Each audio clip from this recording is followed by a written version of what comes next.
In my previous video, many said that I should have benched the 6300 against an i5 or an i3, as that was more of its speed. As I explained, I originally planned for an 8-core FX, but did the 6-core just for the fun of it to see how it would hold up. I will be picking up an 8-core FX and putting it against the i7 in the near future, but in the meantime, I forgot that I actually have an i5 that should work well for this, so I threw this video together real quick just to see how the 6300 does against the i5. So for this test, we'll be using an i5-3570. This CPU has 4 cores and 4 threads, and was released a few months before the 6300. This i5 was released with a price of $213, which was $81 more than this FX. You'll also notice, like before, the FX has far more cache, has 2 more cores, so as I see it, it better keep up. Yes, it's cheaper, but initial specs make it look so much superior to the i5. Wait until the end of the video and I'll explain why and possibly many others feel that AMD dropped the ball with the FX line. But first, let's see how these two do. Right off the bat, it's behind in the Passmark CPU test. Not by as much as before though, and for the price difference, some may see this as a reasonable trade-off. The memory test is still disappointing as it's half the speed of the i5. As I said in the previous video, I played around with RAM and did what I could to bring up that score. I thought maybe something was wrong, but after looking on some forums, I found that others had a similar score. One viewer also even posted in the comments that they also got a similar score with their 6300. So again, I guess this is just what it is. In 7-zip, the two are very close, with the i5 pulling ahead and finishing about 30 seconds faster. As before, I ran Cinebench in single-threaded mode first, and as before, this Intel CPU pulls a solid lead on the FX and finishes 6.5 minutes sooner.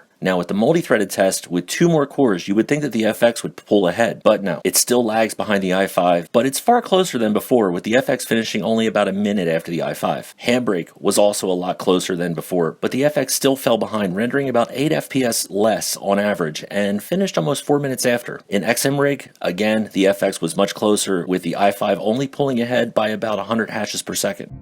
Heaven. Both had good numbers, but the i5 was 52 FPS higher on average, and the minimum frame rates were about the same.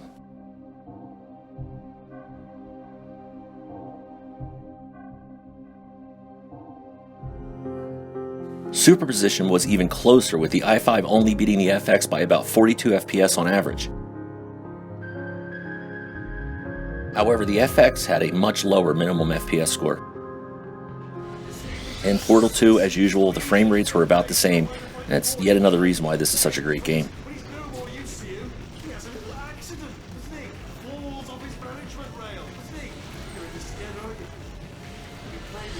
Unreal Tournament 3, well again, both had good frame rates. I don't think anyone would complain about either, but the i5 averaged about 30 FPS higher.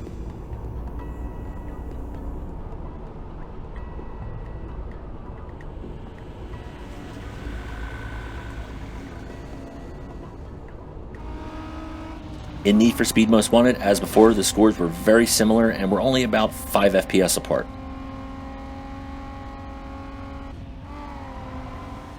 GTA 4 is the one that always creates a huge gap. Because the in-game benchmark is worthless for anything above 60 FPS, I used Afterburner once again to test this. The FX was only about 20 FPS behind the i5 and both played fine.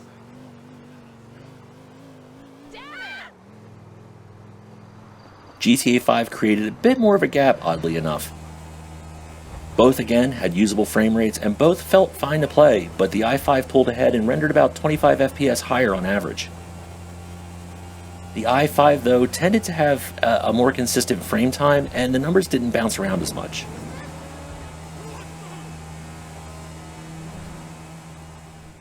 The FX seemed to struggle with BeamNG, whereas the i5 and the i7 didn't really have much of a problem.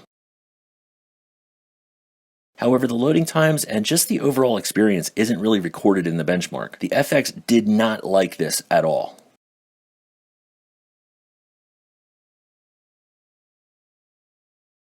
The end result of the Bustling Streets benchmark showed the i5 pulling ahead, scoring an average of 8 FPS higher. Now you know before, I overclocked the FX slightly, so here are those scores against the i5. Now it's impressive, even a slight overclock brought the Passmark CPU score not only up to the i5, but 234 points higher. The FX's memory score still sucks. With single-threaded Cinebench, the overclock didn't seem to help too much and only shaved a couple minutes off the FX's score. Now multi-threaded, this is where it got interesting. Now at first, it looks like the overclocked FX was going to pull ahead with its 6 threads. However, the i5 caught up and it just barely beat the FX by a couple of seconds. Still, that's impressive that that slight overclock in many ways brought the FX up to the i5's level. It also helped in Handbrake's rendering. The overclocked FX averaged about 2 FPS lower than the i5 from its stock 7 FPS difference. It also finished within 30 seconds of the i5. I'll say it again, that's impressive for such a minor overclock. And also I ran Ycruncher on all three. The i5 performed the quickest, but the overclocked FX was just 7 seconds behind it, while the stock FX was about 20 seconds behind. Looking over the graphs for the apps, the stock FX is closer to the i5, but I don't know, it just seems a bit of a disappointment to me. However, once overclocked, it really woke up in many ways and matched, if not exceeded, the i5. In games, I didn't have a chance to run all the games with the FX overclocked. Like I said, the cooling solution I have for it isn't the greatest. I was going to rig something up, but figured we'll worry about that, when the time comes for the 8-core test. Alright, now here's the thing. Yes, the FX is priced lower than its Intel equivalent. And yes, you can overclock it to get similar performance, and that's great. I'm right there with you. Not everyone can just blow a few $1,000s on a new computer. Here's the problem that I and many others have with the FX platform. Look at these tests. The FX has far more cache, has similar clock speeds, it uses more power, and it has 2 more threads in its stock form, and it can't even touch a similar i5 or i7. That is why people believe AMD dropped the ball with the FX. Now, I had no experience prior to this with the FX line. It just somehow escaped me. I heard stories about them and heard people complain, but never really got in depth with it or even used one. When I picked up this 6-core 6300, I thought, well, it's not an 8-core, but it's a 6-core with a ton of cache. This should at least be somewhat close to an i7. Let's give it a shot. And wow, what a letdown. Again, it can't even keep up with a processor that has 2 less cores. I'm not an Intel fanboy in the least. I just use whatever works at any given time. Now, the Phenoms and the Athlons were fantastic processors in their time, but I can see now why people complained and said that these FXs are terrible.